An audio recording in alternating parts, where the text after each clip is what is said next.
हरे कृष्ण। माघ कृष्ण पक्ष की षटतिला एकादशी व्रत कथा।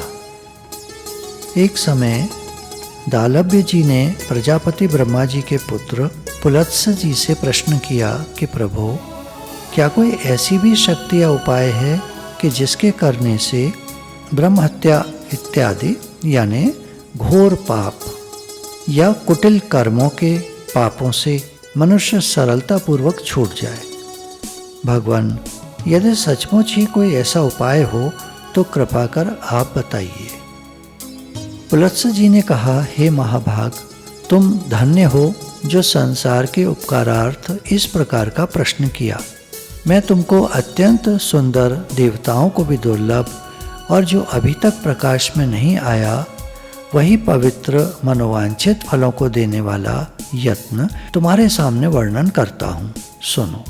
माघ मास के आरंभ होते ही नित्य कर्मों से निवृत्त हो स्नान आदि कर अपने आप को अत्यंत शुद्ध व पवित्र कर, अपने मन और आत्मा को शुद्ध कर, अपने इंद्रियों का भी दमन करे और काम, क्रोध, अभिमान, ईर्ष्या, पिशुनता इत्यादि को त्याग भगवान का स्मरण करता हुआ पुष्य नक्षत्र में गोबर को एकत्रित कर उसमें तिल एवं कपास मिलाकर कंडे पाथे और उनसे नित्य प्रति 108 हवन करे। इस प्रकार जब माघ कृष्ण दशमी का दिन आवे उसमें नियम पूर्वक मन को शुद्ध कर भगवान का पूजन कर और एकादशी के दिन एकादशी का व्रत कर रात्रि में कृष्ण नाम का संकीर्तन करते हुए जागरण करे और दूसरे दिन द्वादशी को भी स्नान कर विधिवत भगवान श्री कृष्ण का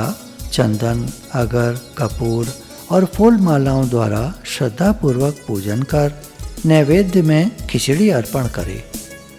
स्वयं भी खिचड़ी से ही व्रत का पारण करे तथा भगवान के नाम की स्तुति करता हुआ तिल, गुड़, कुम्हड़ा, नारियल और सीताफल इत्यादि कृष्णार्पण कर ब्राह्मणों को देवे एवं उनकी स्तुति करे। हे श्री कृष्ण, आप आर्तहरण, अशरण, शरण दोनों का प्रतिपालन करने वाले तथा अधर्मी का उद्धार करने वाले हैं। हे नाथ, हम संसार सागर में डूब रहे हैं। हे पुंडरीकाक्ष, भगवान, भव भय भंजन हमारी रक्षा कीजिए। फिर श्री कृष्णार्पण कर छाता एवं जूता इत्यादि देवे।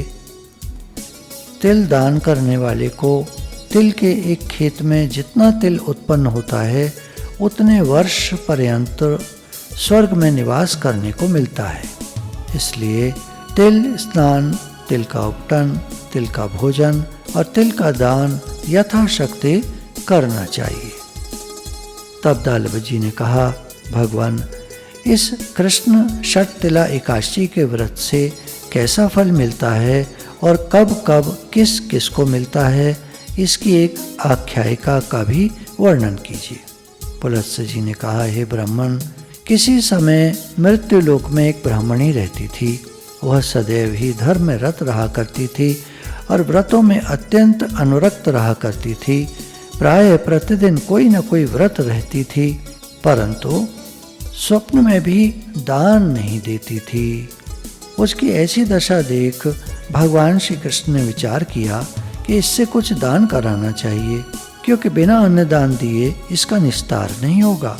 यही सब विचार कर उन्होंने स्वयं भिक्षुक का रूप धारण कर उसके द्वार पर भिक्षा मांगी। ब्राह्मणी तो देना जानती ही न थी। उपहास करने की मुद्रा से उसने भगवान की झोली में मृत पिंड डाल दिया। वे उसको ही लेकर चुपचाप चले आए। समय बीता। वह तापसी ब्राह्मणी अलौकिक लीला समाप्त कर परलोक सिधारी तो उसी मृत पिंड के प्रभाव से उसे एक सूना भवन रहने को मिला। यह देखकर वह चकरा गई और दौड़ती हुई भगवान श्री कृष्ण के पास गई। बोली, भगवान, यह क्या है? मैंने तो जन्म भर व्रत और तप कर आपकी आराधना की और आपकी सेवा में यथाशक्य कोई भी कसर नहीं होने दी। फिर यहाँ पर मेरा यह घर सर्व वस्तुओं से विहीन क्यों है? भगवान श्री कृष्ण ने कहा, तुम अपने घर जाकर अपना किवाड़ बंद करके बैठो। जब तुम्हें देखने के लिए अप्सराएं और देवांगनाएं आवें तो तुम अपना किवाड़ मत खोलना। जब वे किवाड़ खोलने को कहें तब तुम उनसे कहना कि यदि आप लोग मुझे षटतिला एकादशी का विधान, पुण्य और फल सुनाएं तो मैं दरवाज़ा खोल दूं।